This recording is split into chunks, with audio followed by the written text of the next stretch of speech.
The longest and most divisive State of the Union exemplified the Carl Sandburg quote, "If the law is against you, argue the facts. If the facts are against you, argue the law. If the law and the facts are against you, pound the table and yell like hell." Before we break down the speech, you're going to have to go with us as we continue to dive into the debate over AI's appropriate role in the military and specifically, should robots be allowed to choose when and who to fire upon and how thoroughly to surveil Americans? We're putting it first because it's the most important debate America isn't having right now. Then, because it's a day that ends in Y, there's more to be said about tariffs, Epstein, and ICE. Welcome back to the podcast for the 54% of Americans who regularly vote for progress and want to convince their friends and family members to join our majority. This is Majority 54. Well, Jason, as you said, we're not leading with the State of the Union today because I think this Anthropic versus Pentagon standoff is by far the most important story of the year, maybe even the century. And to catch people up here, the Defense Secretary or Secretary of War, as he likes to call himself, Hegseth, gave the CEO of Anthropic until 5 p.m. this week to drop all AI safeguards for military use, or he'll lose a $200 million contract. But that's not all that's going on here. He also threatened to use the Defense Production Act, potentially taking over parts of OpenAI or Anthropic, or compelling them to do certain things for the military, whether they like it or not. This comes on the same day that a study was released by King's College London that showed that when using the three most common AI models, so GPT, Claude, and Gemini, and when they were put through war game simulations, those three models chose nuclear escalation in 95% of cases.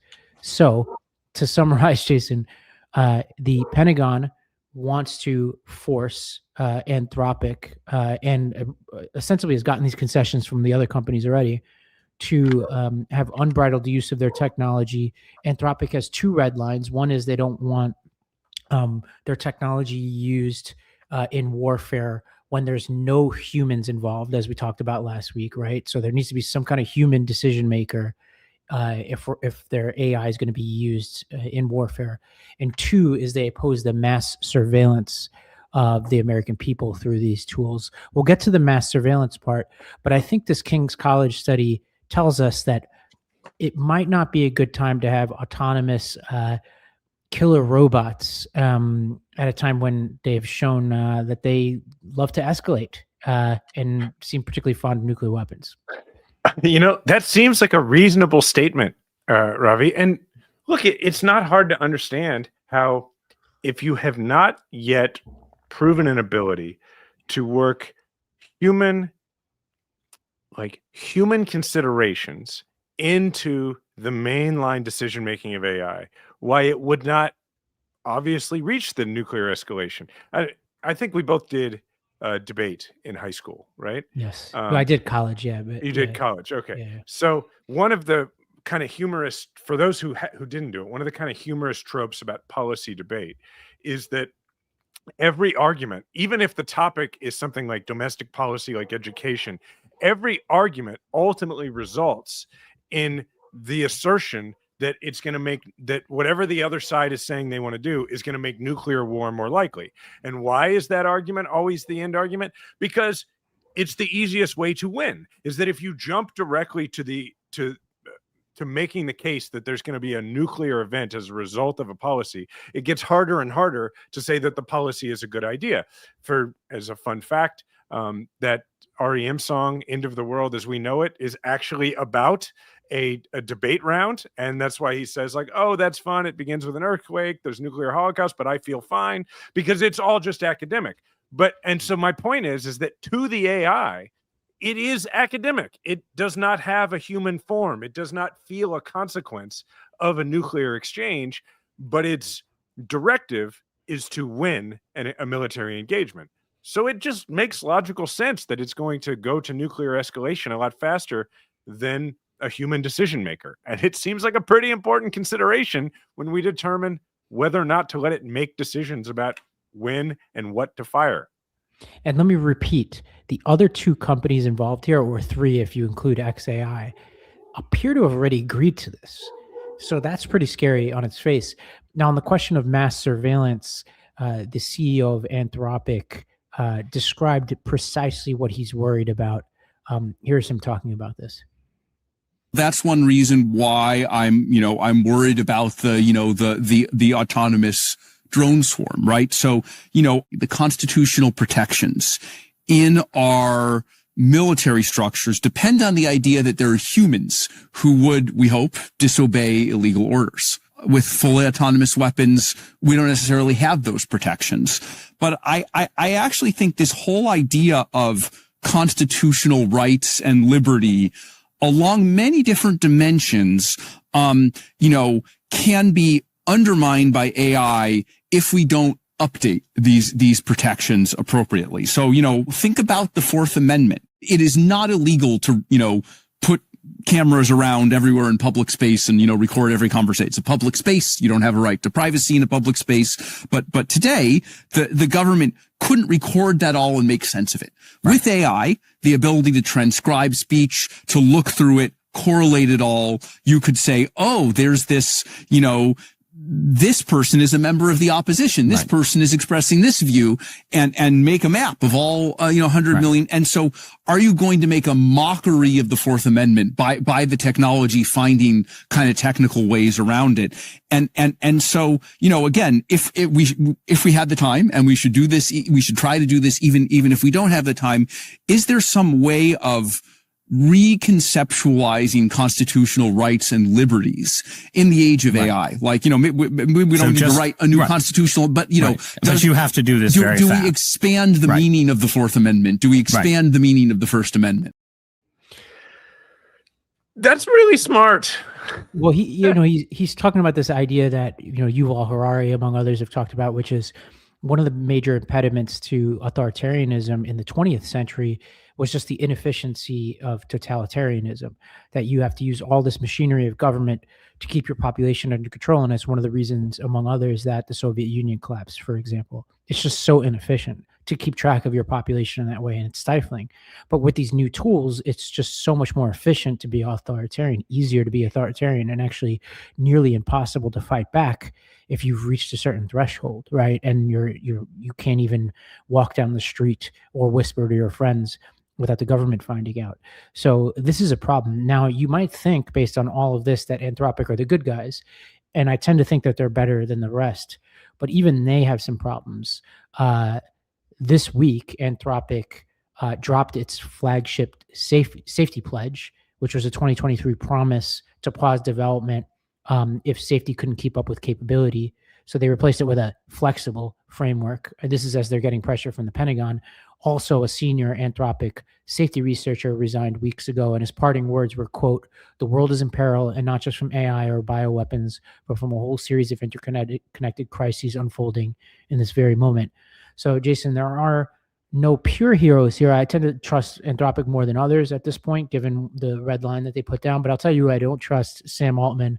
And here's a clip of him, and he runs OpenAI for people who aren't aware, which produces ChatGPT.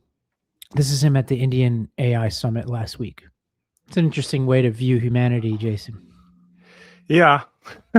I mean, I see his argument simply on the energy efficiency side, but look, I know Sam a little bit, and what I'll say about Sam is that there's a type of person in Silicon Valley that views the world this way. And Sam is kind of that way. Like, I can remember sitting with Sam and having the thought of, like, this is a really smart person who, unlike other political supporters that I would sit down with, emotion is not going to be what sways this person. A compelling emotional argument. Like, he is definitely a person, and this is, I think, really common in Silicon Valley, and we need to understand that if we're handing the mantle over to these folks, that this is who we're handing it over to, that data, cold, hard data, is the only thing to be calculated more often than not. Yeah. And I want to reiterate something you and I have been talking about for a while, which is this is the moment for Democrats to jump in and be unequivocally populist and clear about their opposition to AI. And actually just had a good conversation with Andrew Chow, who wrote this front cover Time magazine piece that just came out about the people versus AI.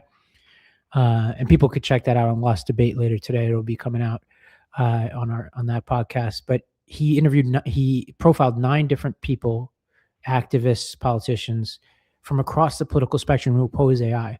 And it's everything you and I have been talking about: opposition to data centers, more regulation in various ways, including in red states, blue states. He profiles one of, a Bannon acolyte and a Democratic socialist. And if you didn't have the identifiers, you really wouldn't know the difference.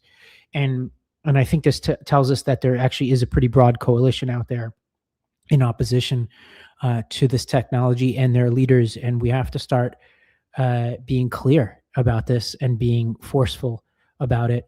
And what he said was interesting, which is there's a lot of money, and that a lot of the Democrats right now, he said most Democrats are trying to be, vague enough that they don't receive money against them, but not specific enough in support that they receive the money from the AI companies, because that's also toxic. And I just think that middle road blah approach may get you one foot in front of the other this week, but it is no recipe for a long-term strategy. And we'd be forfeiting a incredibly potent populist message that the right is completely abandoned. As we start to think about national leaders in the party and who would carry the banner as the nominee in 28, which is, that's a percolating conversation. To me, it is increasingly becoming important that it be a person who is deeply knowledgeable on this subject and willing to stand up and take a bold position. Because what so much of this reminds me of is you already mentioned the political paralysis that is resulting because of the growing power of the industry. But on top of that, you have a real deficit of knowledge and an ability to speak knowledgeably, or really even understand how to oversee the industry. And a rather pedestrian example that it brings to mind for me is when I became Secretary of State in Missouri. I was 31 years old. I suddenly had 250 employees, and this whole, smorgasbord of really unrelated and disconnected responsibilities. And throughout all of it, what connected all of it was a pretty large IT division, and an IT division that had to run things like business registration, but also election results and that sort of stuff, and was constantly under attack from cyber attacks. And when I would bring in the IT division to talk to me about stuff, I would catch myself nodding and sometimes not asking follow-up questions, because my knowledge, what the IT director knew and what I knew was so far apart, because I didn't come from that world. I was a liberal arts major, who had been a soldier and then a lawyer and then a politician. And it quickly became obvious to me that, no, I really need to understand this, because the IT person can walk into my office and just say anything. And if I just nod, I really don't know what I'm nodding to. And I feel like right now on this subject of AI, we have a government that is nodding along to IT directors without bothering to learn enough to be able to properly oversee the industry. And I think I am going to look for people who are smart enough and curious enough about the industry to actually try to shepherd it toward a safer place, as opposed to just letting it lead us. Yeah. And I also think like any populist movement, this is certainly not my typical brand of politics, but at an emotional level, trust your instincts on this. You have good reason to be afraid of it. Mm-hmm. And in my Substack this week, I painted a pretty bleak picture. I wrote a piece about darkest thing you've ever written. Yeah, people can go check that out at realravigupta.substack.com. But I'm just honestly I don't see a way out of this that's going to be positive. And there are some people out there. It's interesting, when I was talking to Andrew from Time, I was like, hey, who's one politician you think is really clear on this? And he mentioned this guy, Alex Borez, who's running for Congress in Manhattan. Mm-hmm. And I was like, Alex Borez, what do I know that name? I was like, oh, he ran against my father, or more importantly, my dad ran against him in the state legislature. I mean, my dad got killed because my dad was running as a MAGA Republican in Manhattan. And my chief of staff from the branch, the guy who used to produce the very podcast I was interviewing, Andrew, is now the campaign manager for Alex Borez.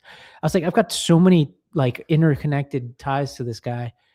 I would say that I haven't really looked closely at that race because I don't live in that district.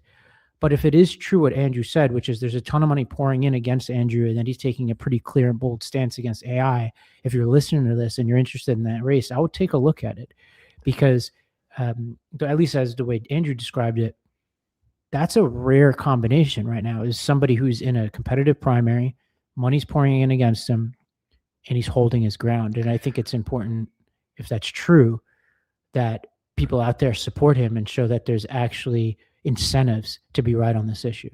To give people an idea as to what we're up against in terms of this political movement, the money pouring in against him is being used to paint him as a pro-AI, pro-tech person because he came from the world of Palantir and that sort of thing. But my understanding is he, if I'm understanding it right, he, because of his expertise, left that world, and that's why he's speaking out against it. So they are using it, and these are AI companies that are funding these independent expenditures, trying to get Democratic voters to oppose him because of his ties to the AI companies, when in reality it is the AI companies who are opposing him because of his positions, which makes me feel like we should probably have Alex on the show. Yeah, actually, they've asked to be on the show, and we should do that.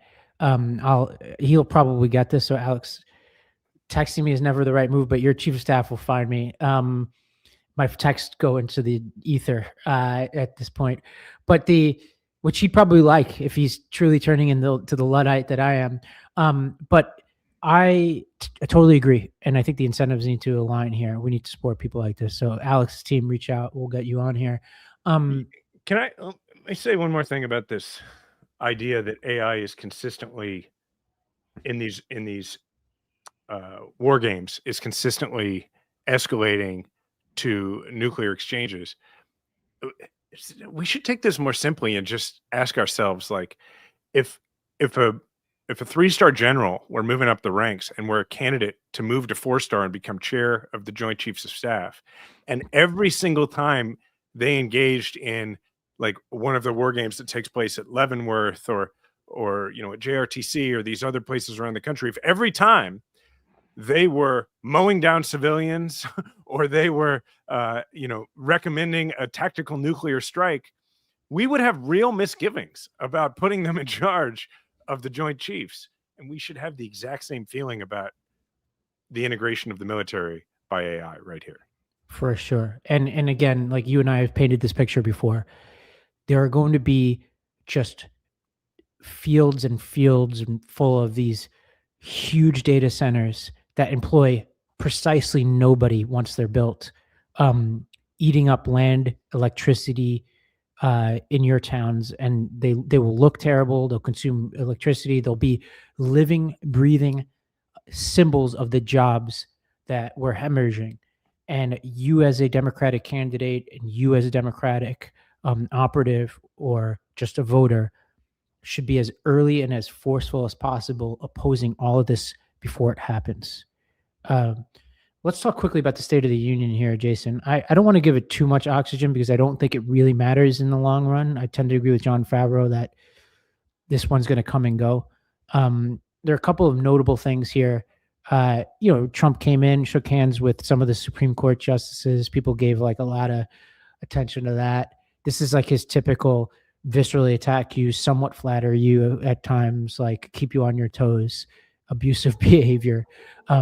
He was very, I would say, out of touch with the American people on the economy.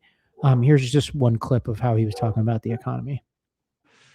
Now, the same people in this chamber who voted for those disasters suddenly used the word affordability, a word they just used it. Somebody gave it to them, knowing full well that they caused and created the increased prices that all of our citizens had to endure. You caused that problem. You caused that problem.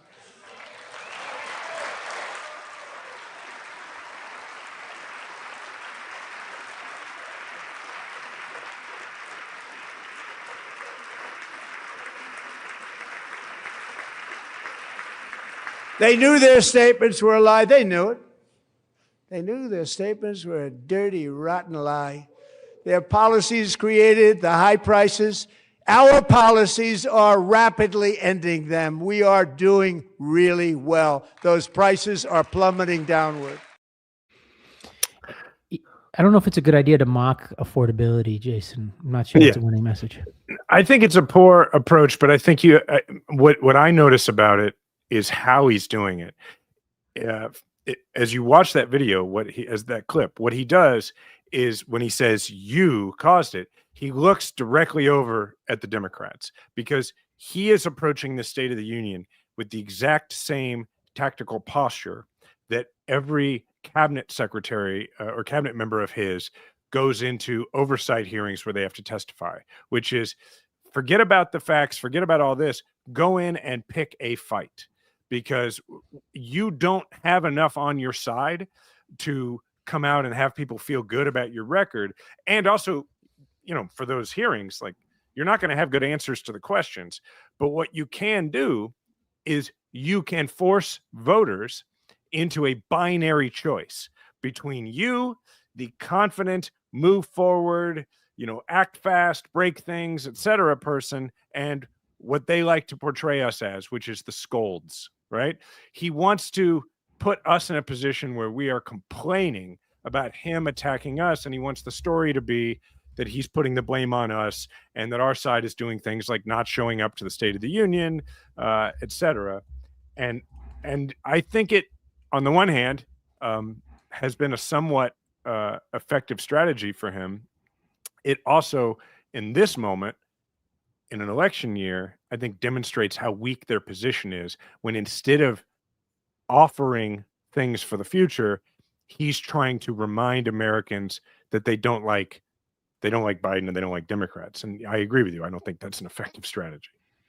Well, one thing he did repeatedly was try to use the stagecraft of the room to put Democrats in difficult positions. He did it at least 3 times, once on immigration, once when he, I think, awarded some kind of Medal of Honor to one of the soldiers involved in Venezuela to be like, okay, like you're not going to stand and applaud this guy, even though you pose the intervention. It's like put you in a difficult bind.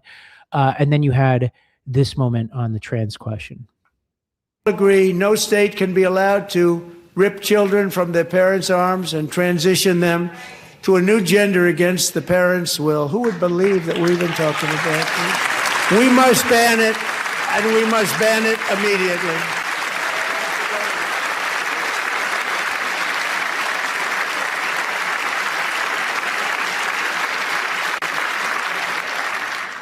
Look, nobody stands up. These people are crazy. I'm telling you, they're crazy. That's the moment he wanted. And Jason, here's how Axelrod viewed the theatrics. Do we have that Axe clip? Oh, maybe not. Well, he also basically kept control of himself, which I think will be a great relief to his strategists and aides there. But the question, I think he did well from their perspective for the reasons that you say, John, and he used the gallery very skillfully to kind of simulate empathy, which is a thing that he's been lacking, and that's sort of a surrogate for that. The question is, he started off the speech by saying, this is the turnaround for the ages. Right. And as you know, because you're traveling around the country, people don't think the direction is right. And I don't think this cured that. So we'll see. But I don't think a lot of the people who needed to be persuaded probably were watching this speech. Yeah. So I think I agree with him in the sense that from what I could tell, Trump was using the room to create viral moments that are going to serve his interests with certain types of voters, no doubt.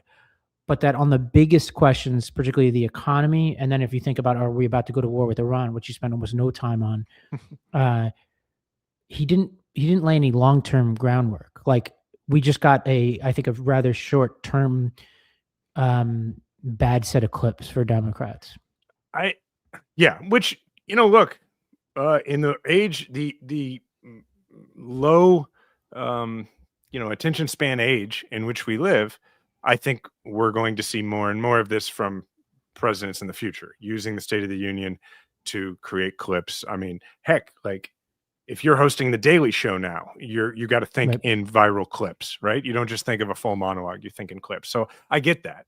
On this show, we think about sometimes like, what were the clips from the show? So I understand that is increasingly going to be a form of communication, but the clips that he chooses, look, the thing he talked about on trans stuff, people being ripped away from I have no idea what he's talking about. Okay.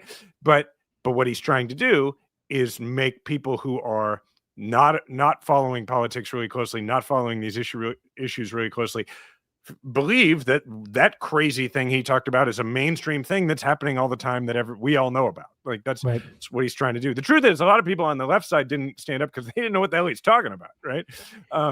But what I think is important about that is it's what we've talked about in the past, which is that when you are thinking about why would people vote for this guy, why would people follow this guy, you can't think of it in terms of why would they see him as a good leader.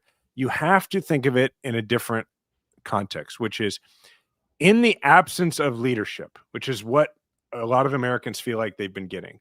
In the absence of leadership, a good portion of the population will settle, and this is on both sides of the aisle, will settle for voting for the person who seems to be disliked by the people who you assume dislike you.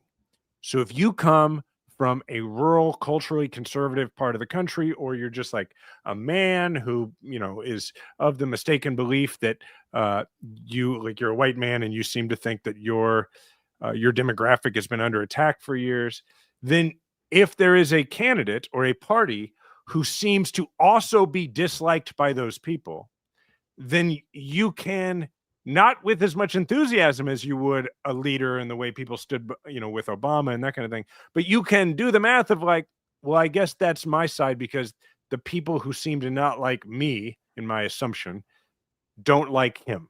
And that's ultimately what he's going for, because he's not trying to lead. Yeah, I'm wondering on the economy, right? Like, which is like obviously what voters continually say is most important to them. What Trump could say or do, and we'll get to the tariffs in a bit, that could actually change minds. And there was this clip from the CEO of McDonald's that I think unintentionally, I don't think he was trying to be political, unintentionally laid out what I think is a really difficult set of material factors for Trump. So let's go to this clip. And part of what we also saw was that, particularly with middle and lower income consumers, they're feeling under a lot of pressure right now. I think there's a lot of commentary about what's the state of the economy, how's it doing, and what we see is it's really kind of a two-tier economy. If you're upper income, earning over $100,000, things are good. Stock markets are near all-time highs. You're feeling quite confident about things. You're seeing international travel, all those barometers of upper income consumers are doing quite well. What we see with middle and lower income consumers is actually a different story. It's that consumers under a lot of pressure. In our industry, traffic for lower income consumers is down double digits. And it's because people are either choosing to skip a meal. So we're seeing breakfast. People are actually skipping breakfast, or they're choosing to just eat at home. And so for our business, which has a significant group of consumers which are in that middle and lower income, we needed to step in with something like what we're doing here. So I find this really interesting because when you listen to economists, they tend to abstract away from things. But here is a guy who has McDonald's businesses in every community across America, who's given you a tangible fact about where we are right now. And he has every interest not to say what he just said, right? Because you're supposed to hype up your own company. So what he's saying, I think, is a leading indicator of a very difficult economy that we're in right now that is only going to get worse with this AI unemployment stuff and just general cyclical factors, right? Like we've seen an overheated economy in some ways for years. And so even if Trump had done everything right, there's always just by chance a downturn. But he's obviously doing a lot wrong, and we'll get to some of that. So I just want to underline one. I mean, it was such a great clip that you pulled, Ravi, and I want to underline a part of that, which is that on the one hand, you have the president of the United States saying that everything is getting more affordable and everything's fine. And on the other hand, you have McDonald's saying, Americans are skipping breakfast Yes. in order to afford life in this country. Yeah, I mean, and again, he has every reason to say the opposite, and this is why we're hearing alarm from Republicans, including Mike Johnson, who's generally Baghdad bobbing his way through his speakership. But here's Mike Johnson saying the truth for once. He needs all 4 years, not just 2, to fix the mess. And that's what we need. If we lost the midterms, heaven forbid, if we lost the majority in the House, it would be the end of the Trump presidency in a real effect. So we've got to keep this going, and I think we're excited to put our candidates on the field to explain all this to the people. There you go. Let's take a break, Jason, and when we come back, we're going to talk Epstein, tariffs. We got some whistleblower complaints. We'll talk about men's hockey, all kinds of stuff when we come back. My family cat hears the news every morning with us, and honestly, she handles it better than I do, probably because she starts her day with Smalls. This podcast is sponsored by Smalls. Is the news making you want to cuddle up with your cat? Smalls fresh cat food is protein-packed and with recipes made with preservative-free, 100% human-grade ingredients you'd find in your fridge, and it's delivered right to your door. That's why Cats.com named Smalls their best overall cat food. For a limited time, you can get 60% off your first order plus free shipping when you head to smalls.com/majority54. Starting with Smalls is easy. Just share info about your cat's diet, health, food preferences, and then Smalls puts together a personalized meal plan for your cat. No more picking between random brands at the store. Smalls has the right food to satisfy any cat's cravings. Last time we fed our family cat, Sweetie Smalls, was this morning, and she loved it legitimately. We did a taste test. We put 2 bowls side by side, and she immediately went to Smalls. So our cat legitimately follows us around every morning until we give it to her. And if you're still not a believer in Smalls, Forbes ranks Smalls the best overall cat food, while BuzzFeed says my cats went completely ballistic for this stuff. Smalls is possibly my favorite sponsor because her cat's breath is just so much better. And her fur is so much softer since we switched to Smalls. This year's winter coat has been so soft and healthy. And after switching to Smalls, 88% of cat owners reported overall health improvements. And that's a big deal. So stop guessing which meals will upset their stomach. For a limited time, because you're a Majority 54 listener, you get 60% off your first order plus free shipping when you head to smalls.com/majority. One last time, that's 60% off your first order plus free shipping when you head to smalls.com/majority54. Resolutions come and go, but growth, real lasting growth takes time. That's why I love that Nutrafol isn't promising a miracle in 30 days. They're here to help you grow your hair and confidence from within, one day at a time. Nutrafol is the #1 dermatologist recommended hair growth supplement brand trusted by over 1.5 million people. And Nutrafol has multiple formulations designed to target the many root causes of thinning, like stress and hormones, as they evolve throughout different life stages and lifestyles, such as post-childbirth to menopause, giving your body what it needs to grow. Nutrafol's supplements are peer-reviewed, NSF content certified, and clinically tested to measure results in growth, quality, and strength, helping you reach your hair growth goals with confidence. So see thicker, stronger, faster growing hair with less shedding in just 3 to 6 months with Nutrafol. And for a limited time, Nutrafol is offering our listeners $10 off your first month's subscriptions and free shipping when you go to Nutrafol.com and enter the promo code MAJORITY. Find out why Nutrafol is the best-selling hair growth supplement brand at Nutrafol.com. That's spelled Nutrafol.com. Promo code MAJORITY. That's Nutrafol.com. Promo code MAJORITY. Well, Jason, across the pond, Peter Mandelson, former ambassador to the U.S. from the U.K., was just arrested. Prince Andrew just arrested. I think there was an arrest somewhere in Norway. You're seeing people like Larry Summers had to take a step back at Harvard. Peter Attia, the doctor, was cut by a bunch of companies, including CBS this week. So tons of accountability everywhere except the most powerful, important position in the world. MS Now and NPR dropped a story this week that shows that, surprise, the Department of Justice and the White House appear to be covering up some documents that are not very flattering to the president. Let's go to this clip. Breaking news from MS Now this hour about Trump-related files missing from the DOJ's Epstein files release. Let's bring in MS Now senior legal reporter Lisa Rubin, who broke this story. Also with us, our senior White House reporter Von Hilliard and MS Now legal analyst for Manhattan, DA assistant DA, that is Catherine Christian. And Lisa, you got this reporting. Walk us through it. Well, Anna, one of the things I can tell you is that based on documents that are available in the Epstein files, and we're just going to hold up to you what allowed us to get to this reporting. This is an index of witness statements from people who were not expected to testify at Ghislaine Maxwell's trial, but whose statements were nonetheless produced to her defense counsel in the run-up to her 2021 trial. We also have a smaller one with respect to those who were expected to testify. And based on those indices, as well as documents available in the file, MS Now can report that there is at least one witness for whom 3 interviews with the FBI in rapid succession in 2019 are missing. You might say, well, what's the big deal about that? Well, the big deal about that is that we can also confirm that that woman is the same person who in a 2025 FBI presentation is identified to have accused Donald Trump of a sexual assault when she was between 13 and 15 years old. We know that based on a human source who has confirmed to us that this woman is one and the same. So I want to make this very clear. There is a woman who, according to the FBI and documents compiled last summer, accused Donald Trump of sexually assaulting and physically abusing her. One of the things in her accusation is that in addition to forcing her to perform oral sex, he also hit her in that same episode. We have now connected that woman to someone who was interviewed by the FBI 4 times in 2019.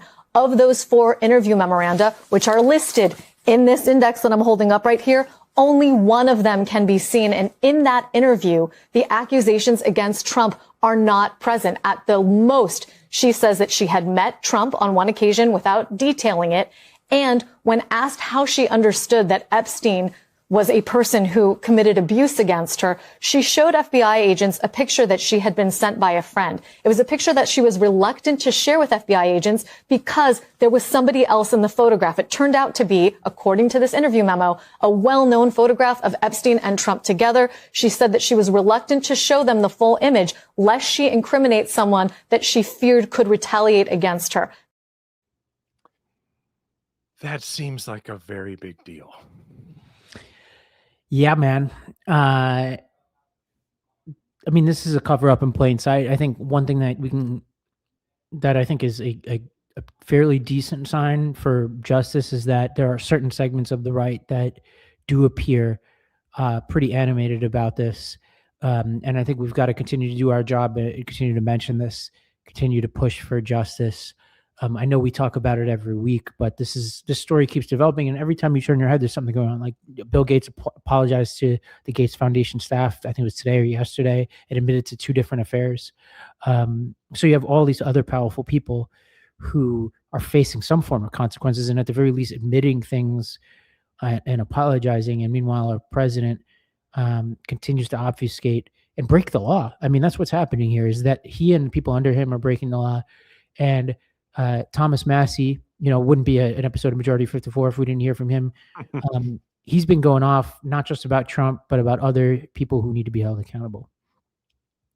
I'll tell you what I've not seen. I've not seen any arrests from the revelations in the Epstein files. Over 3 million documents describing horrible things, describing unspeakable things. So much of it redacted. Over 24 people have resigned, CEOs, members of government worldwide. But I haven't seen any arrests or investigations here in the United States from this Department of Justice. Prince Andrew, Duke of York, who has since been stripped of his royal titles due to his affiliation with Jeffrey Epstein, has been arrested. Peter Mandelson, who previously served as UK's ambassador to the United States, resigned in disgrace from United Kingdom's House of Lords and the Labour Party. And he's been arrested. Former Prime Minister of Norway, Torbjorn Jagland, has been charged. But we don't see any charges, arrests, or investigations in the United States. What do we see? We see our FBI director celebrating in the locker room at the Olympics overseas. It's fine to be proud of this country, but we should be proud of this country because we have a system of justice that works. And yet we do not. Who are the men that should be investigated? I'll name them right here. Leon Black. You don't even have to see past the redactions to see that this man needs to be investigated. Jess Staley, accused of terrible things. It's right there in the files. Why is he not being investigated? And Leslie Wexner, why did the FBI list him as a co-conspirator in their own documents in a child sex trafficking case, and then tell him, according to him, that they had no questions for him? Why is that? Well, the Epstein Files Transparency Act requires the DOJ and the FBI to disclose to us their internal memos and emails about how they made those decisions, whether to prosecute or not prosecute. Yet they have not delivered those memos. And we still don't have the memos and documents and emails from 2008 to explain why Jeffrey Epstein was given such a light sentence in what would have been an open and shut case of child sex trafficking, which allowed him to go back and recommit these terrible crimes, create hundreds of more victims, and ensnare so many other people in his conspiracy. Where are those documents that describe those decisions? Our honorary Majority 54 co-host, Thomas Massey. Looking dapper, by the way, I have to say. Strong outfit. All right, let's talk tariffs, Jason. The last week, I mean, just to show you how crazy this week has been, this is what our fourth story is, that the Supreme Court in a 6-3 ruling said that Trump unconstitutionally invoked the International Emergency Economic Powers Act, a 1977 law that's often used for sanctions. And that law did not give the president authority to unilaterally impose tariffs. And so you had a few Republicans joining here, including Justice Roberts, who wrote the main opinion. You had Gorsuch, who wrote a concurrence. So notably Gorsuch and Amy Coney Barrett, two Trump appointees, joining this decision. You and I have been talking about this for a while, and we've been talking about the precursors to it under the Obama administration, which is this major questions doctrine piece. And I think there's so much interesting about this case where if we had more time, we could talk about it, including the fact that they invoked this Youngstown Steel case, which you'll know from law school. It's a very important check on executive power. I think there's some things to be hopeful for in the wording of this decision. And Trump responded by calling the ruling a disgrace and a monumental mistake. He targeted his own appointees, Gorsuch and Barrett, calling them disloyal and embarrassment to their families. He implied that there was foreign interference. And there's some interesting stuff going on even in the back and forth here in the opinions, where there was a notable moment where Roberts, in his opinion, mocked, in judicial speak, Kavanaugh for like essentially parroting the government talking points here. And so I think there's some level of frustration between even the conservative justices on the Supreme Court. And I think Trump attacking his own justices could have one of two effects, right? It could either, have some kind of Stockholm effect where some of his people come back eventually because he's nice to them eventually, which is totally possible. It's happened within the Republican Party a million times, or that it pisses them off and it drives them further away from him, which obviously we're hoping for the latter. We have been talking for a while about the Supreme Court as political actors, and not in the way that we, like you and I, have been talking about it that way. Like we kind of decided about a year ago we're going to stop thinking of the Supreme Court as like the traditional way of like what is going to be their judicial opinion on this and where are they going to come down, and recognizing that many of them are political actors. They're not conservative justices, they're Republican judges, right? And this, even though this is an example of them pushing back on Trump, it actually, in a weird way, sort of proves that point. Because what I see here when it comes to Amy Coney Barrett and Gorsuch is behavior that seems to be consistent with Republican members of Congress, in the sense that they, as we get closer to a midterm that the Republican Party is likely to lose, which will then launch us into the second half of a second term of a deeply unpopular president, i.e. a lame duck period of his presidency, we are seeing a more traditional stepping away from that political alignment because it is so much less influential, because it's so much less popular. And that to me is a little bit encouraging. It doesn't mean that we now have brand new backbone that these folks are going to have. We just have less incentive for them to kowtow to Trump because of how much less influential he is becoming, which, by the way, doesn't say much of them. I mean, at least members of Congress have to get reelected. These people don't. And it still takes this sort of fall off in his popularity for them to have the guts to stand up to him. But it is encouraging and reassuring that what Mike Johnson was saying earlier, that a loss in the midterms could effectively, in many ways, be the beginning of the end of the Trump presidency, that might be really accurate.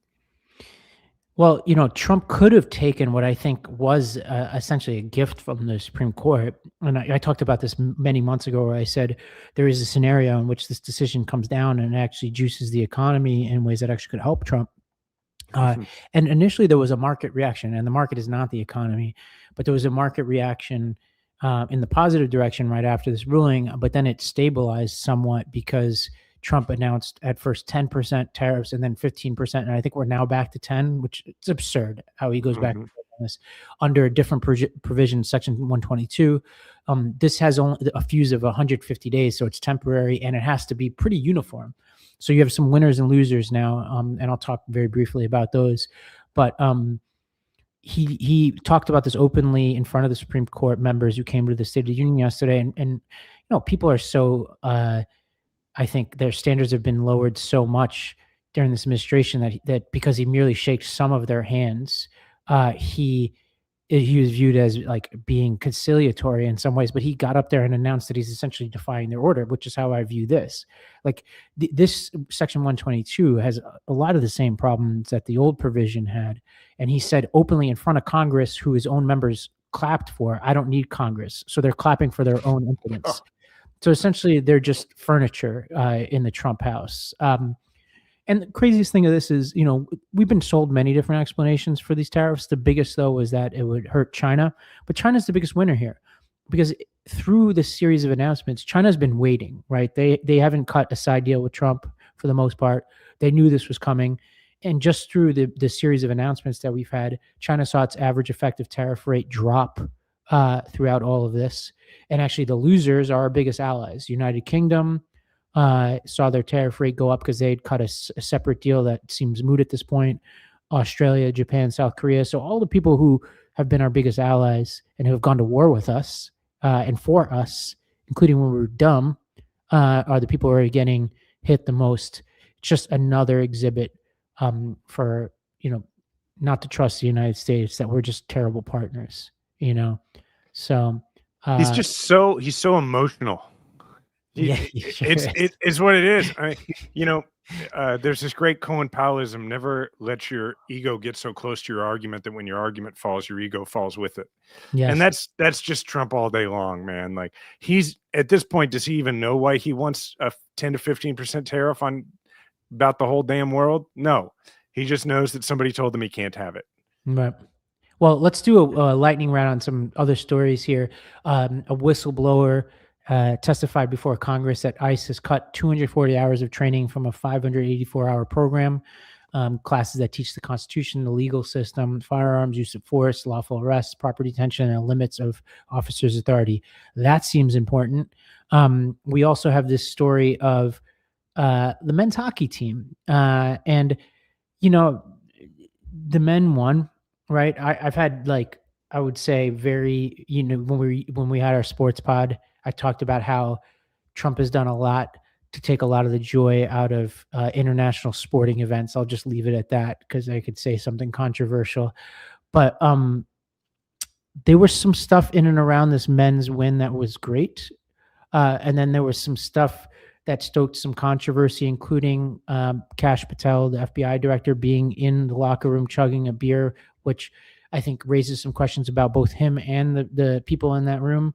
And then you also had a call with the president, which in and of itself, one could assume the best on, but then he made a joke about the female hockey team, saying that he would have to invite them, which elicited laughter, which a lot of people took offense to.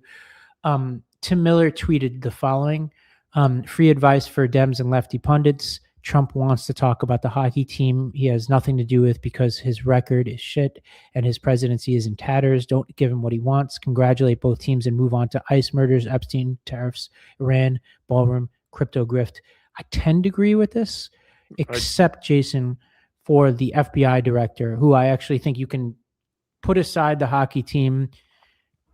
I'm honestly like, if I were more of a sports pundit, I would have a lot to say about them. I'm not letting adults off the hook for their behavior, even if they're good at a sport and they represent our country.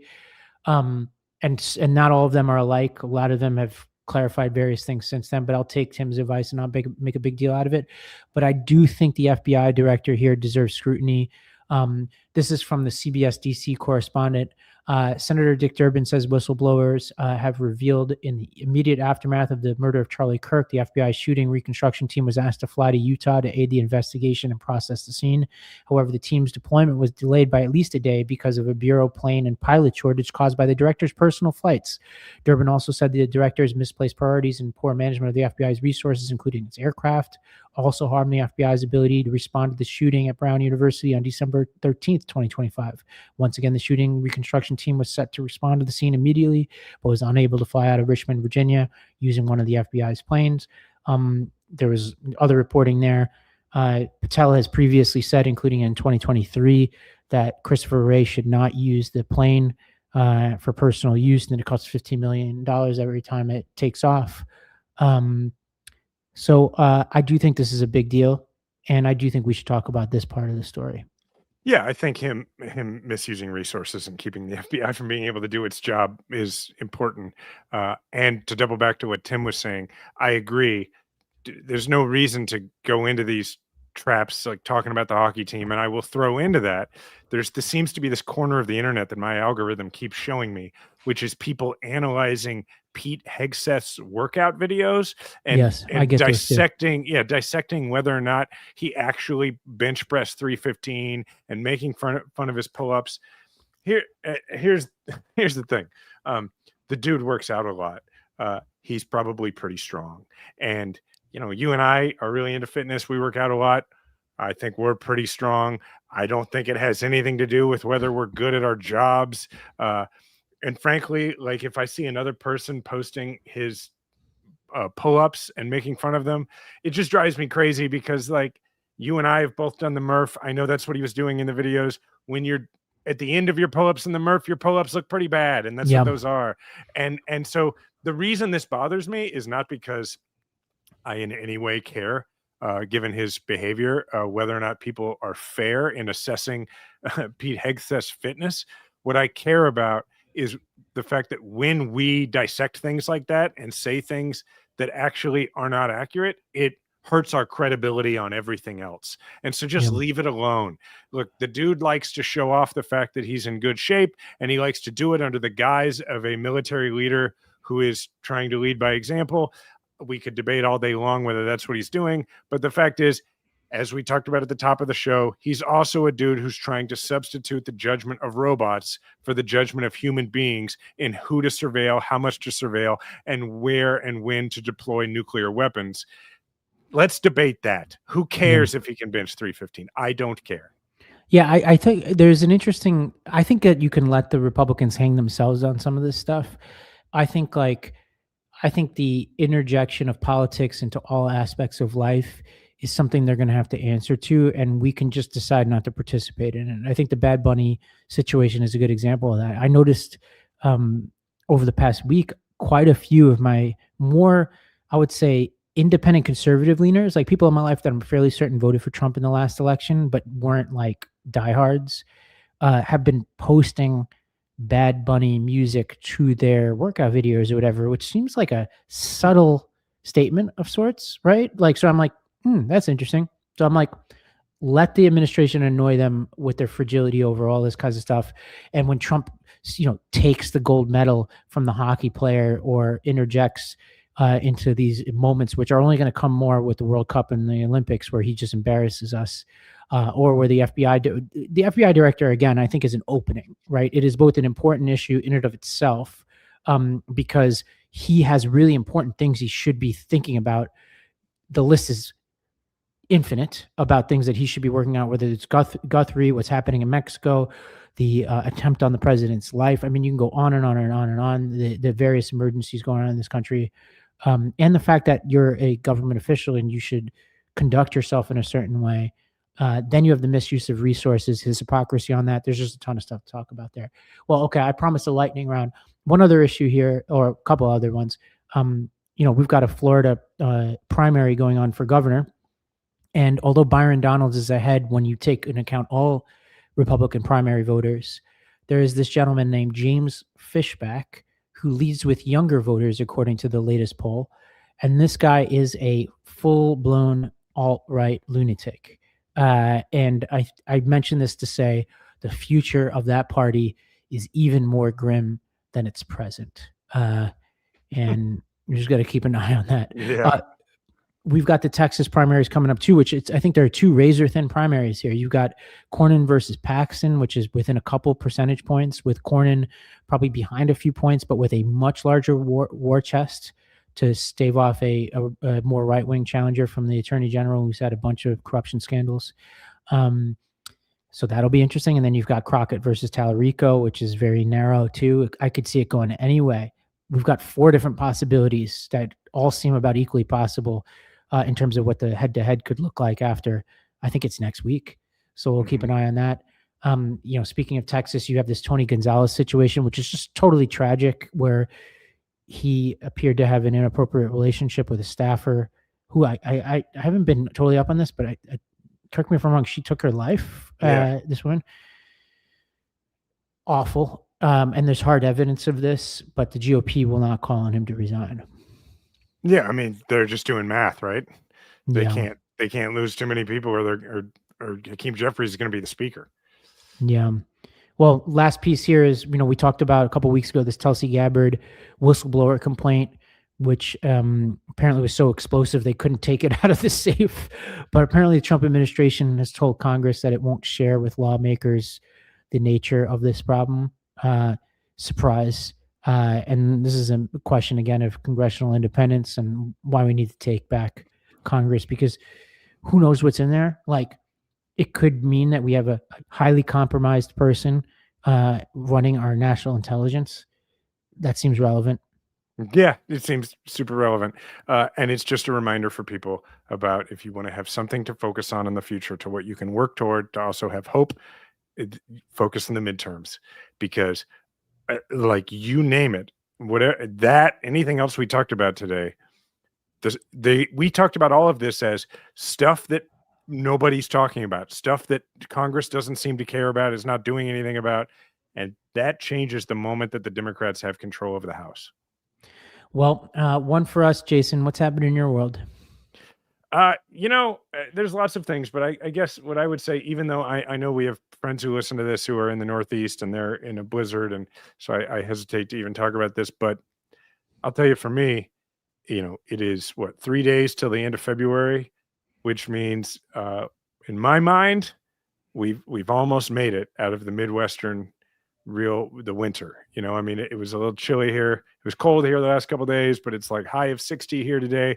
And for me, I think of, I love Kansas City for a million different reasons. And it's one shortcoming is that December, January, February is a bit of a gauntlet in terms of weather. And so I feel I'm in a very good mood right now, knowing that, look, there'll still be some wintry mixes in March, but once you get to the end of February, okay, we're coming out of the tunnel here.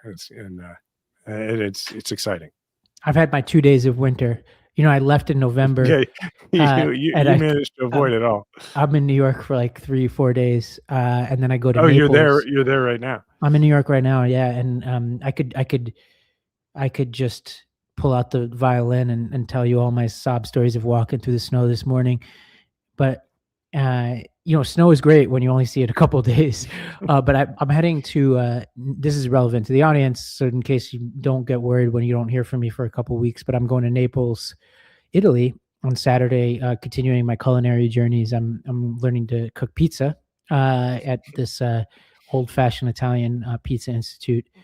So I'll be away from the pod for a couple of weeks. So feel bad for me. And then one final plug for the this group Squadra that I've been mentioning the past few weeks. So this is a fitness community that you've been a part of, Jason, in the past, and it started as a group of friends and now is bigger than that, where I've created this community and app where you can track healthy habits, workouts, things like nutrition, and do it as part of a team where you get accountability, motivation, and all that as part of a team, almost like Color Wars for fitness, and where you compete against other teams to see who could be the most healthy, and also as an individual. And it's super accessible. Like, there's some people who've joined who've never lifted weight before in their lives, and then there are people like our friend JD Vance, who are former professional athletes. JD Shilton. JD Shilton, sorry, not our friend JD Vance. Sorry, wild. JD. And then I've also created a pro version of it now that is based on some work I did with a couple of Navy SEALs, where they were basically like, here's what it would look like to be of the elite fitness. So we have a more beginner friendly program and a more elite friendly program. All that is to say, go to joinsquadra.com if you want to sign up. And we're accepting people on a rolling basis, and we'll at the end of March, as I'm coming out of Pizza Academy, we will launch the season. So check out joinsquadra.com, sign up. We'd love to have you. All right. We'll have fun at Pizza School. Ravi will be back in 2 weeks. We'll have a guest co-host next week. And then we're going to take 1 week off, and then, because we're both going to be traveling at the same time. Spring break. And then we'll be back. But anyway, tune in next week where we will have a guest co-host. So thanks, everybody, for listening. Please leave a 5-star review. Thank you to the Midas Mighty. Oh, by the way, you can find me everywhere at Jason Kander. You can find Ravi everywhere at Ravi M. Gupta. Remember, we all have a platform. Make sure to use yours today.